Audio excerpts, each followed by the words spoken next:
Okay. Wait, Wait, so okay. Happy Pride, everybody, and welcome to the first episode of a series of LGBT related topics where we're going to be talking about lots of different discourse over the LGBT community. And today we decided to start off with focusing about the transgender community and a lot of discourse and issues that transgender people face in our society today.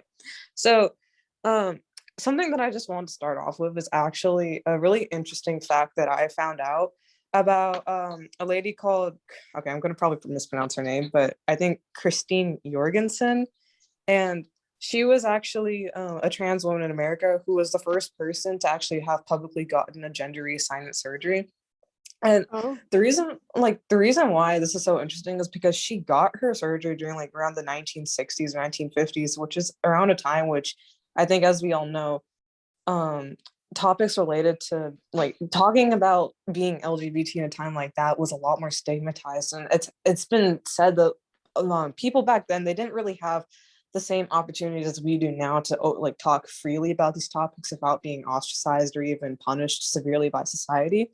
But the thing is that when she got her surgery, the media actually turned her into like an icon. Like, they didn't make it seem like she was some sort of really disgusting person at all. They actually talked about how like she was really beautiful as a woman and how she was just such a cool figure. And she was actually just a really big public figure. Of course, what sadly happened later is that as time went on, the media lost interest in like making her seem like this really fantastical, really out of this like otherworldly person, and then started scrutinizing her for her choices and kind of picking on her for her body type. But I think that as a person, the legacy that she left is a really has like a really large impact, because again, this is during the 1950s. Like, this is a time when trans people really faced, like, if you came out as trans, you would probably be ostracized from society.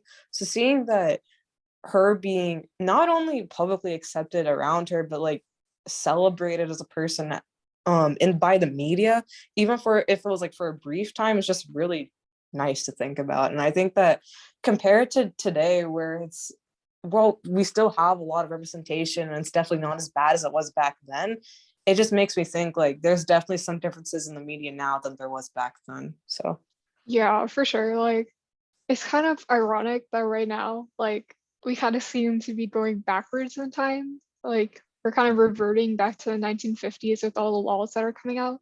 In particular, I really want to talk about Texas and its laws concerning like trans kids and how they're basically labeling like gender confirmation, even be it through like confirming clothes, like just allowing someone to grow out their hair and like choose their clothes and choose their pronouns, not even like hormones or surgery.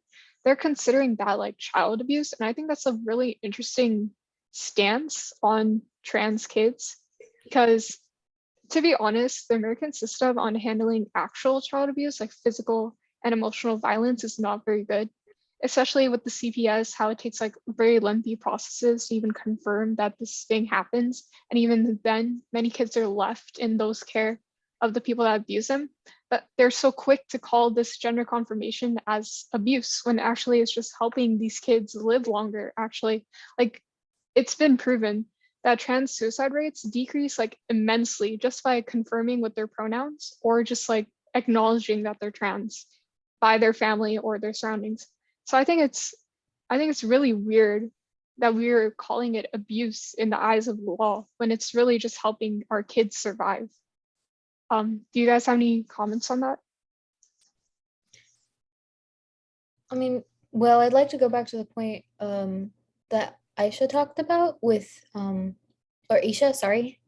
Uh you're good. Aisha or Isha, I'm sorry, how is it pronounced? It's Isha. Isha. Well, you brought up about the 1950s accepting the first transgender women to undergo gender confirming gender surgery. I can speak. Sorry. Oh, Um, wow. and I'd like to talk about some of the stigma that likely appeared post that, because as far as I mean, well, in the 1950s, I doubt many people were coming out as trans and actually going about doing procedures in that right. Mhm. But as us a society as a whole has grown to see the transgender community as a community rather than one person, one might even consider a fact that some people are feeling threatened, that, oh, these many people are coming out as trans, it's not as uncommon as we thought we have to fight against it because it's not, because if one person's doing it, it's fine, but if more than one person's doing it, it's horrible. I don't know. Yeah, no, like I definitely agree with that. And like it makes me think about, even in terms, not even just being trans alone, but I remember seeing stories about how, like, for kid shows, whenever they would show people who, like, in kid shows, whenever they show characters who weren't even trans, like, Mhm. were did confirm, like, what they were, cisgender, which means that they confirmed to the gender that they had at birth.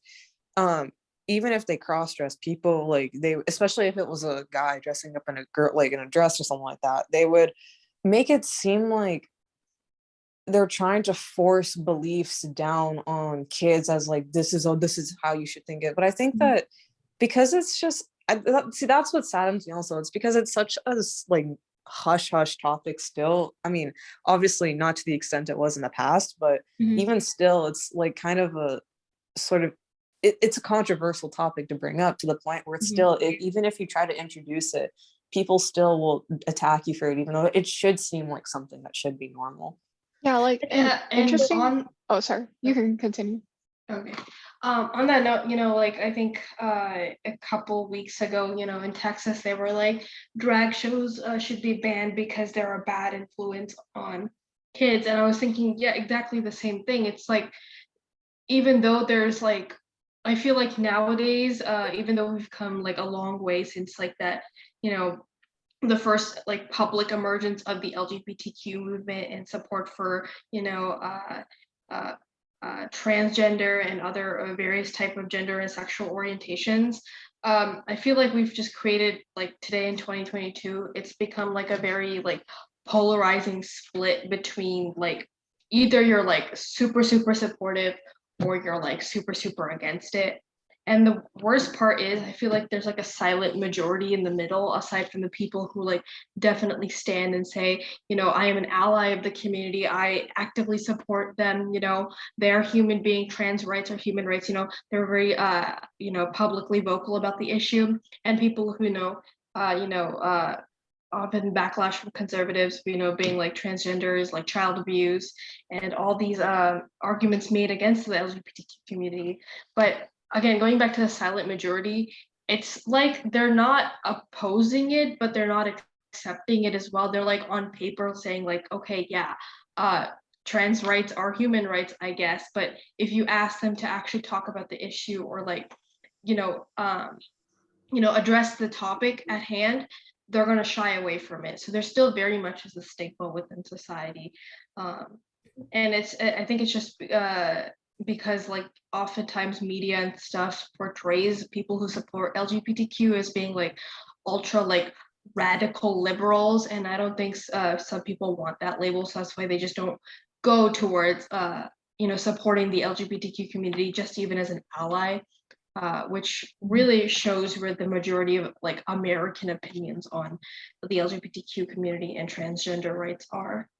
Mhm. Yeah, talking about drag shows, actually an interesting statistic that I found online was like actually a large part of drag queens are often heterosexual cisgender men.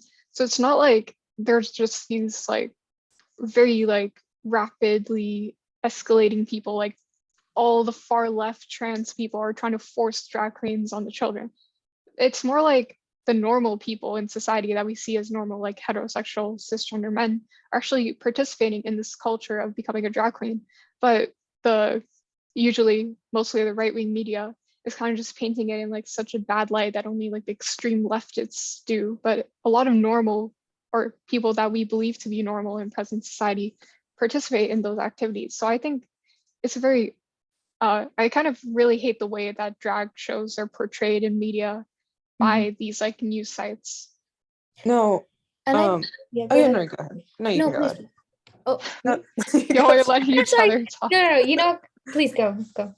Okay, I just want to make a really quick point, then I'll let Cleo go. But it's also like kind of going back to my point again, like going off what also Samshrita said, is that there's definitely a majority of people who I think either even if they don't support it, they don't if they don't support it, it's not in a way that's like, oh yeah, I'm like adversely against this. I hate this so much. It's more of I think again, because it's such a topic that the media like really refuses to like keeps tiptoeing around, a lot of people don't really understand the culture itself as well, or they're given like this really biased way of looking at it Mhm. when in reality it's like if you're going to try and normalize it, just talk about it freely. But the problem is that because it's not talked about in that way, most people will probably find it weird in this way, even if they don't mean to be rude about it because they don't understand it. Like they're not given the resources to understand it. So, Mhm.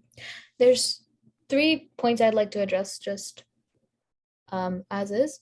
The first one would be that cross-dressing actually was pretty common back in the day.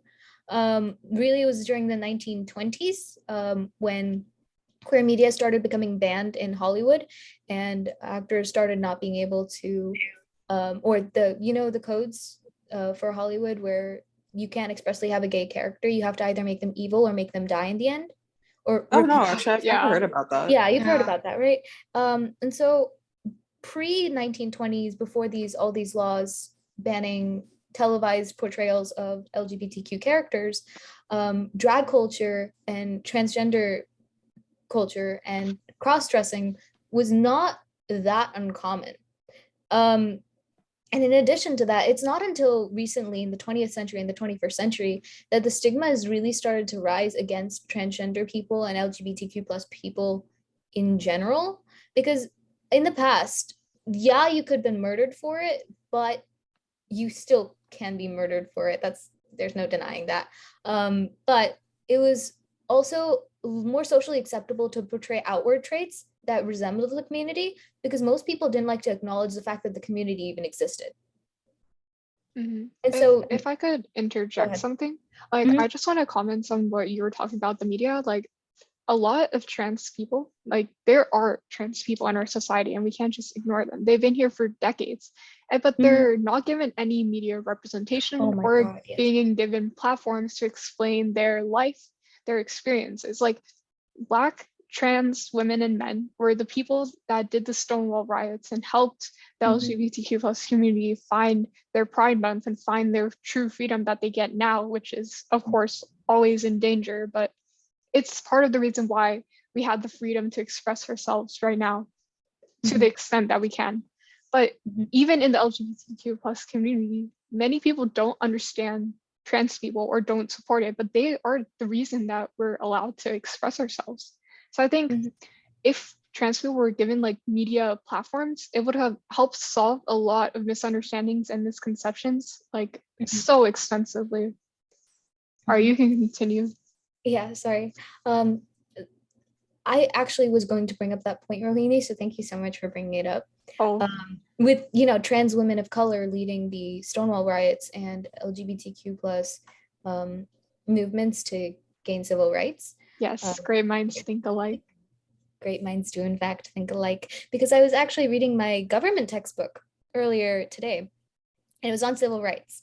And I was reading the chapter, and I noticed during the mention of LGBTQ rights, which was perhaps like one small paragraph, but progress in and of itself, I guess. Anything is better than nothing at this point. They didn't mention any of the um, queer, trans people of color that helped lead the riots and helped pave the pathway for LGBTQ rights. And that is frustrating because it ignores an entire group of people that were so important to the community that they led to us all having expanded freedoms, or the community, the LGBTQ plus community having expanded freedoms. Um, but they're never recognized for what they do because they're like what they're trans, they're people of color, they're women, they're men, you know. Yeah, So like really, it's that intersectionality that leads to this often. Sorry, go ahead.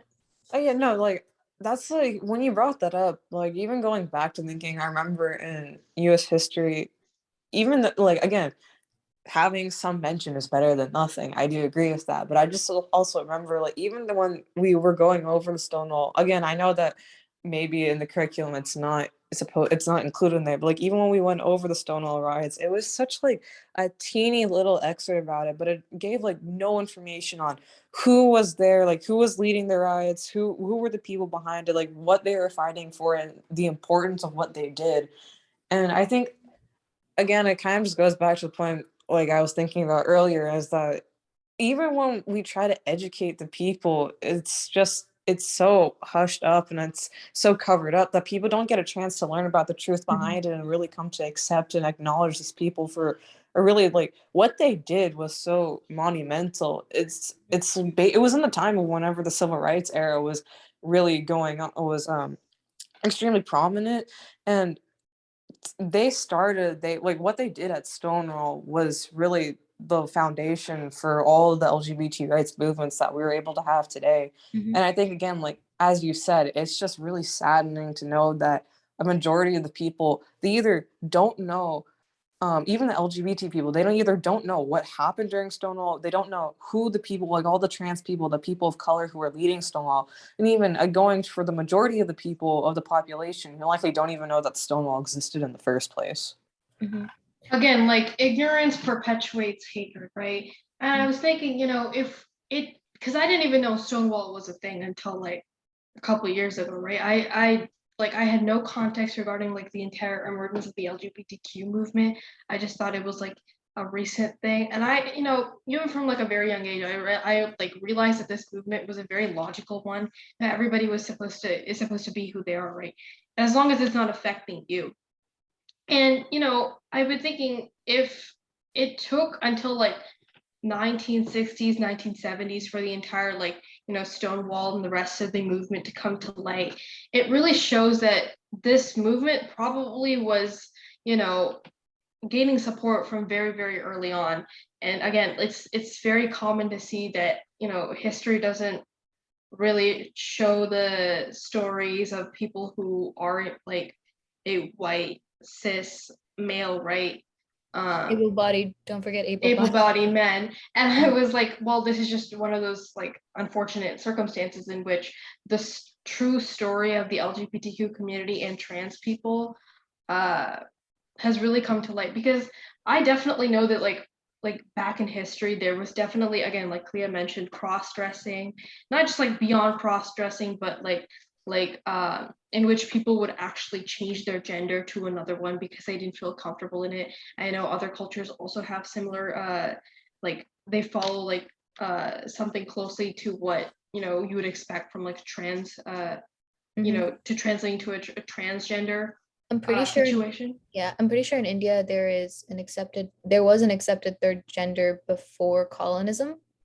So there's Yeah, that. I remember hearing about that too. Like, Mhm.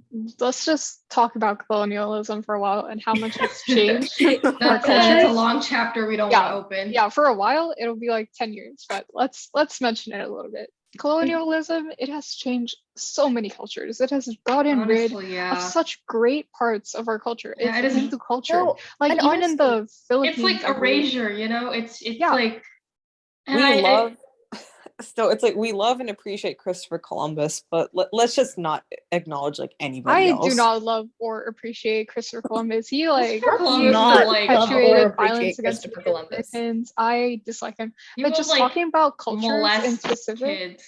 yeah, But anyways, back to the topic. like talking about Yeah. cultures, like in Hindu culture, there used to be like a lot of openness to genders and like sexuality. I think there's even like trans gods. But There now were, that type there of were. culture is so erased. It's just like overtaken by this like colonial stereotype of what is acceptable and what is not acceptable that's just You in the know, past. Like you know no what's one really embraces that funny? part of our culture anymore. And it's so annoying to me because it's just now India is like a very difficult place to Conservative. live for our LGBTQ plus community when it used to be so open and so advanced in this thinking. It's No, Mhm. you know just what I hate? so I annoying. hate when like Mhm. like Western countries like America or the UK are saying like all these countries are being like very discriminatory, like when themselves don't have like the greatest, like, again, like support for women or LGBTQ rights. And I'm like, who do you think went and ruined all these countries? Like, No, Actually, Yeah. funnily enough, I was doing some research into Asian countries in particular because, you know, obvious reasons I am Asian. Why wouldn't I? Anyway, so I was doing some research and I found that a majority of them, a large majority of them supported LGBTQ people, not lesbians in particular, because they don't exist apparently before, What the like, heck, bro? lesbians just don't exist until like, Triggered. the 1970s apparently. Um anyway, Dang, 1970s was a hard yeah, time. I know. That's a Like whole other we topic all I just would love to poofed into talk about. existence, or I'm sorry, the lesbians just No, poofed into existence in the 1970s. I don't know what you mean, y'all. and the worst Dang. part is that people think just lesbians is like an old like sexual fetish or something, and Yeah, like people it's so refuse to gross. see lesbians as an actual sexuality. Like heterosexual men will be like, "Oh, homosexuality is a sin." But at the same time, they'll go and watch suspicious lesbian related stuff online and So it's participate in that and very say that it's obscene like, material. yeah, very obscene material, and they think that's okay. That's why, like, for men, even just holding hands, they're considered gay. But then for Yeah, I lesbians, they can do so much and it's just considered being besties or gal pals. And it's like a funny stereotype for people in the community. But honestly, it's really annoying for me because it's just like any type of affection between men is seen as gay. And no, like That at also least goes to those say a lot relationships about are considered, right? But for lesbians, like even people in lesbian relationships, their relationship is never respected by like men trying to pursue them or anything.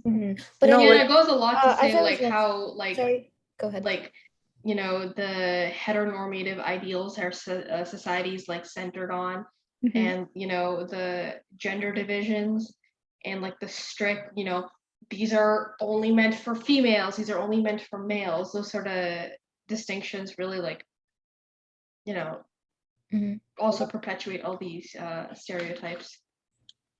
Yeah. Okay, Oh, so yeah, continue. I'm sorry. I just wanted to mention. So anyway, as I was saying before, in a lot of Asian countries, pre-European colonism, what happened was that a lot of them were accepting, or they just like didn't like bat an eye at, let's say, gay relationships, trans people, because it just didn't matter to them. You know, it wasn't a part of concern. As long as you had kids or had a wife, you could do whatever you wanted on the side. Yeah, like You know. actually, I believe there was one specific African culture that I forgot the name Mhm, of, but they were like really open. Like it was considered normal to be like bisexual or mhm. even trans. Like it was considered so normal. But then after colonization, those groups of people are so persecuted. They're like killed in public, publicly executed now. And Mhm. it's just like it's heartbreaking that we're just reverting ourselves in time instead of like Yeah. focusing on the good aspects or focusing on the bad aspects Mhm, just because white mhm. colonialism just overruled the world apparently. And and what like, annoys me the most about, sorry, go ahead. oh, well, okay, no, it's fine. You can go. Oh, okay, thank you. But what annoys me most about this is that these cultures used to be accepting, right?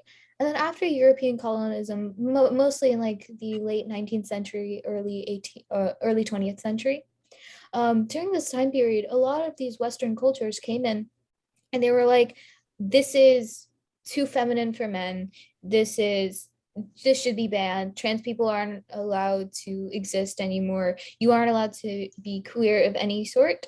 Um, and then when the countries adopted this, maybe like say 50 years later, all these Western countries were out here being like, yeah, so we gave like queer people rights now. Isn't this great? You guys should adopt it too. And they're criticizing these countries that are only the way that they are because of colonism. My point exactly. Like it's truly like, I mean, the hypocrisy goes like just way beyond like just transgender and LGBTQ rights, There's Uh, also like the whole colorism issue, which we're color, not yeah, even exactly, like, Oh yeah. colorism, and then definitely issues regarding like climate change and mhm. environmental, because they're just like, oh my god, you guys are using so much plastic. I'm like, most of these cultures did not even use plastic before you guys came, so really, Mhm. No, and natural like methods.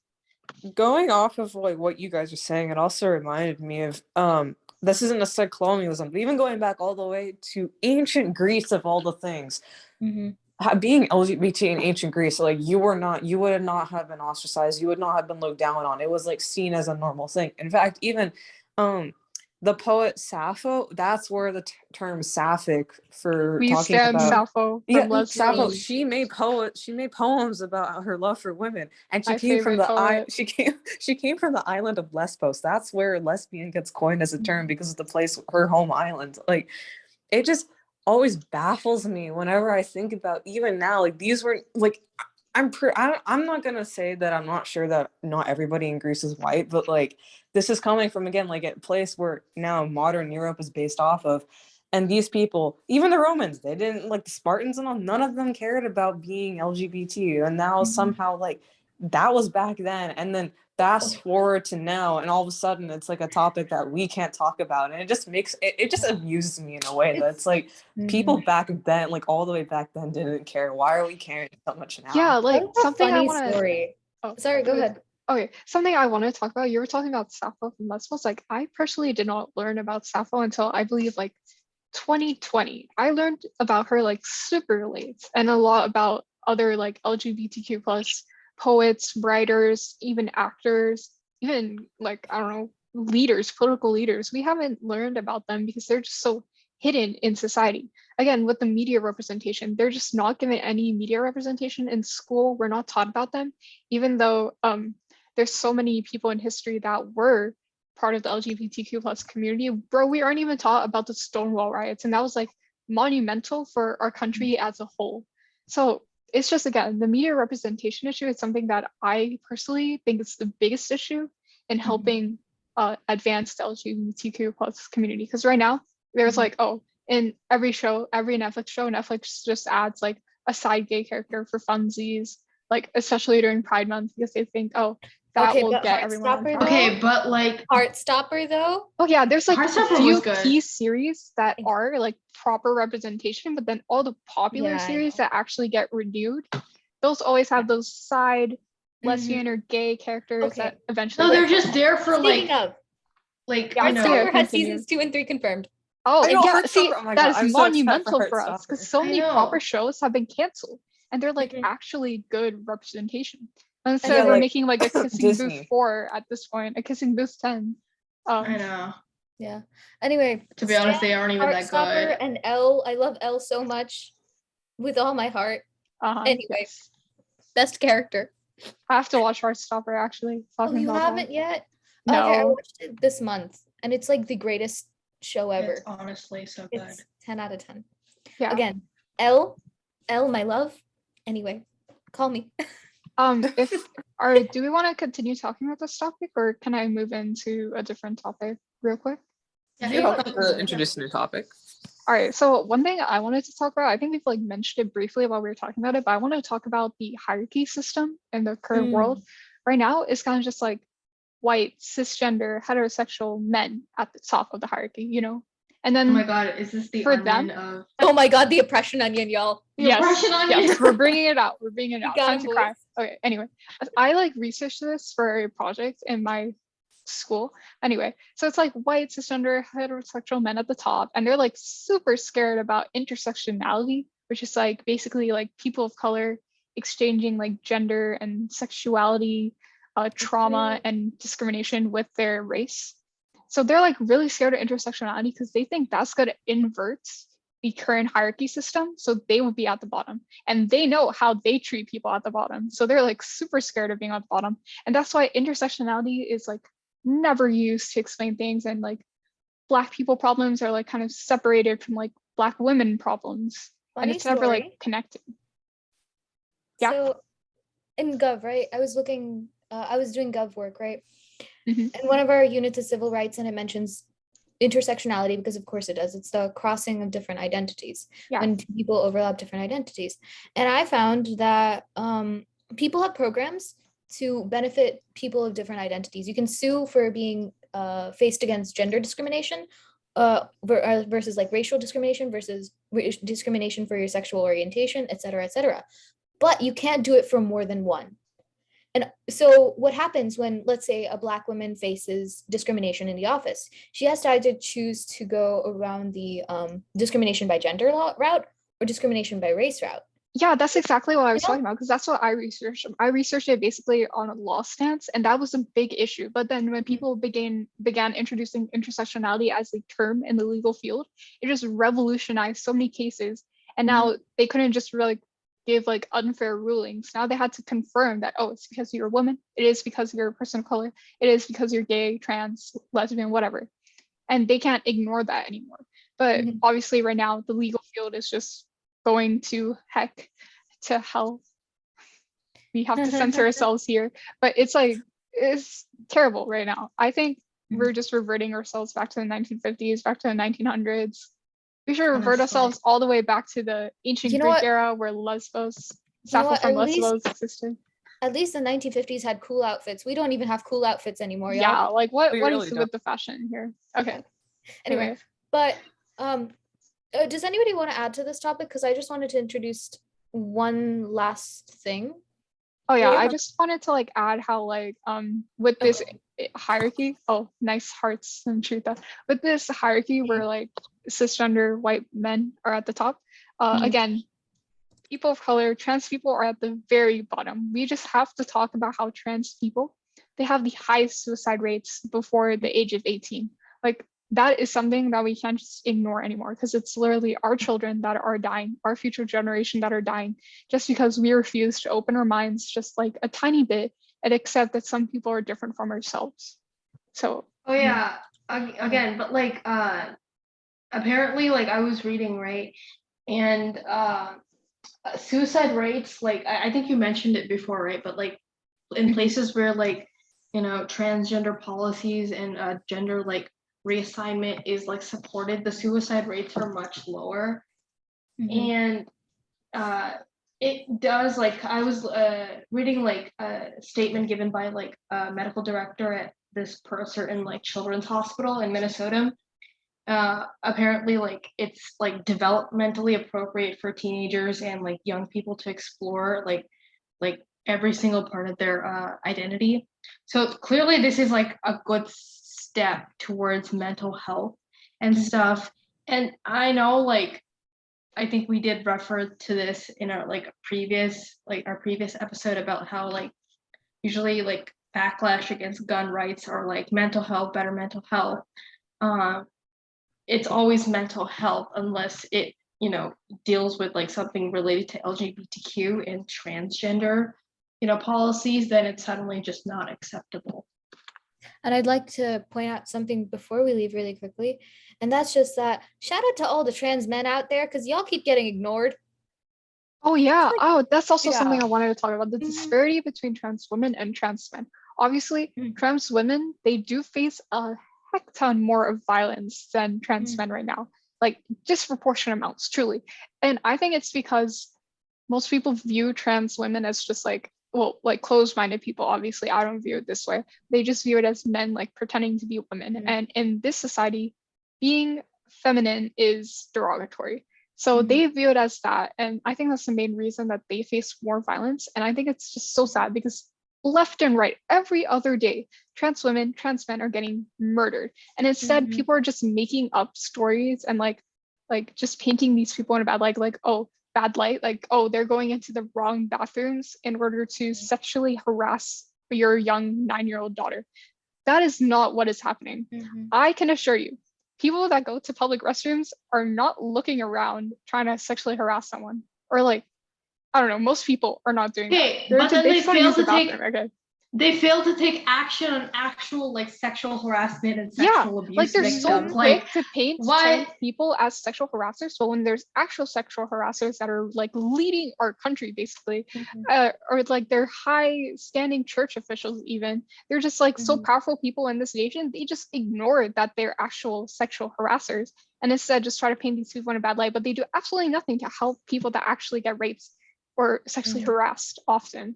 And it's I'd Yeah. just so also like to Uh, annoying. bring Go ahead. J.K. Rowling because Oh, she, Oh my God, my God, no. J.K. Oh. she Rowling. is such a popular figure. She has created Harry Potter, which is one of like, if not the most influential kids book like book series up until now, Mhm. and she's still profiting all off of this while still being transphobic. And I don't know. It just And the fact that a lot of people still don't even know about that. Yeah, also she's colorist. Like she's so Mhm. colorist in her books. It's just so Yeah. obvious. No, and the thing is, okay, so the books were released in what, the 1990s? And we look at it as such a cultural icon, which honestly, it shaped an entire generation. But you can really see her views when you read her novels, in the sense that a lot of her characters just feel off. I don't know. There's just something about them. That's just a me thing though, you know? Um, the colorism is there, and also just the way their characters are named. Oh my god, have we mentioned like Cho Chang and Padma and what was her name? I Pale, forgot her sister's the Pale name. sisters. Yeah. Oh my god. Oh, But actually, I'm not familiar with that, but oh, okay. So J.K. Rowling in her books named a character. You know Cho Chang though, right? no. I do. Okay. So I mean, in I'm not a Harry Potter fan. I've never read the books. I never was interested. But a lot of people are going to attack me for that. But I have heard of Cho Chang, and I like because I heard about the whole like transgender incident. Like apparently, like it was like blowing up. I think a couple of years back. But honestly, it really shows that who really supports issues and who really don't. Because I know people who are like diehard Potterheads, but they're like, I love the books, but I just really, really don't support J.K. Rowling and who she is as like a person in her Mhm. belief systems. And I feel like that's a distinction that is acceptable, like for me personally, because then people are just like, oh well, she wrote a bunch of books, she's still a good person, I mean, like just because they did something good doesn't mean it justifies the bad. And also, Yeah. Yeah, there's themes So in Potter sorry that guys, I think uh, we're running out of time, but I yeah. think this would be a great topic to introduce in our part 2 of this series for our Pride Month series. Mhm. So thanks for watching part 1. Uh please tune in to part 2 when we get to post that. Please subscribe, hit the like button, hit the notification bell, all those cool stuff. Yeah, thanks for watching.